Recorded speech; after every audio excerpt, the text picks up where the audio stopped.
কি মারাত্মক একটা মুভি দেখলাম। মানে দেখুন, আমি thriller suspense cinema, detective related cinema, যেটাতে সাসপেন্স থ্রিলার মারাত্মক পরিমাণে ভরপুর থাকবে, সেরকম সিনেমা দেখতে আমার দারুণ লাগে। সেরকমই একটা সিনেমা দেখলাম, এবং মাস্ট বি এটা মালায়ালাম ইন্ডাস্ট্রির সিনেমা। এবং মানে ফার্স্ট টু লাস্ট সিনেমাটার মধ্যে আমি একদম পুরো মানে কি বলবো, এনগেজ ছিলাম। সিনেমাটার নাম হচ্ছে সুক্ষ্ম দর্শনী। তা এই সিনেমাটা কিন্তু নভেম্বর মাসে 2024 রিলিজ হয়েছিল, খুব বেশি দিন হয়নি। সিনেমাটা কিন্তু এই 2-3 দিন আগে হটস্টারে রিলিজ হয়েছে, এবং হিন্দি ডাবিংয়ে। তো এইটা রিলিজ হওয়ার পরেই ডিজনি হটস্টারে, তো এইটা নিয়ে কিন্তু কথাবার্তা খুব চলছিল। আমাকে কয়েকজন কিন্তু এটা সাজেস্টও করলো দেখার জন্য। তা আমি দেখে ফেললাম সিনেমাটা। তো কেমন লাগলো আমি বলবো মাস্ট ওয়াচ। যদি আপনি থ্রিলার সিনেমা পছন্দ করেন, তাহলে এই সিনেমাটা কিন্তু আপনার দেখা উচিতই। দারুণ সিনেমা। সুষমা দর্শনী, এটার মিনিং হচ্ছে মাইক্রোস্কোপ। প্রিয়া চরিত্রটা, যেটা নাজিয়া নাজিন রোল করছে, অন টাইপ অফ মাইক্রোস্কোপ, ঠিক আছে। তার পাশে একজন আসছে ভাড়া নিয়ে, ম্যানুয়াল, যে ক্যারেক্টারটা প্লে করছেন হচ্ছে বাসিল জোসেফ, এবং তার সঙ্গে মাও আসছে। এবার প্রিয়া চরিত্রটার বিভিন্ন রকম গতিবিধি তার সন্দেহজনক মনে হচ্ছে মেয়েটার, এবং তার পরবর্তীকালে কি ঘটনা ঘটছে সেটা নিয়ে পুরো সিনেমাটা। এবার দেখুন, সিনেমাটা 2 ঘন্টা 20 মিনিটের সিনেমা, ঠিক আছে। প্রথম 20-30 মিনিট আপনাকে হয়তো সিনেমাটা একটুখানি বোরিং ফিল করাবে, কিন্তু আফটার দ্যাট সিনেমাটাকে আপনাকে যেরমভাবে বেঁধে রাখবে সেটা মারাত্মক। সিনেমাটার সবচেয়ে মানে বড় পয়েন্ট হচ্ছে স্ক্রিন প্লে।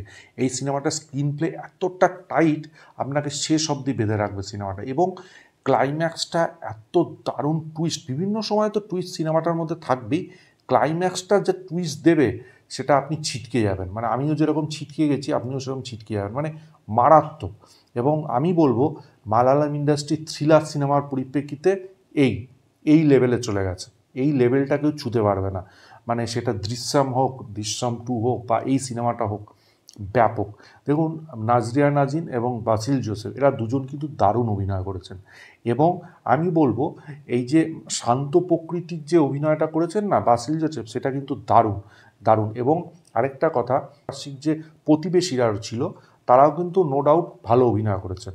কিন্তু এই সিনেমাটার যে মানে প্লটটা তৈরি করেছে না, এই প্লটটাই সিনেমাটার সবচেয়ে বড় মেন পয়েন্ট। মানে প্লটটাকেই সিনেমাটা অন্য জায়গায় নিয়ে যাচ্ছে। গল্পটা এত স্ট্রং এবং এত দারুণ সাসপেন্স বিভিন্ন জায়গায়, এবং সিনেমাটা যেরমভাবে মানে ঘোরে, যেরমভাবে টুইস্ট নেয়, সেগুলো কিন্তু সত্যি প্রশংসনীয়।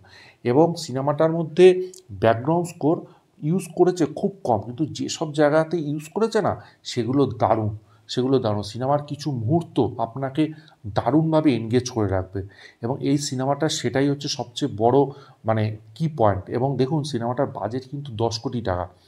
সেইখানে সিনেমাটা প্রায় 55 কোটির ওপর কালেকশন সিনেমা হলেই করে নিয়েছিল। এবং হটস্টার থেকে তো ব্যাপক ভিউ হবে, আমার সেই নিয়ে কোনো সন্দেহ নেই।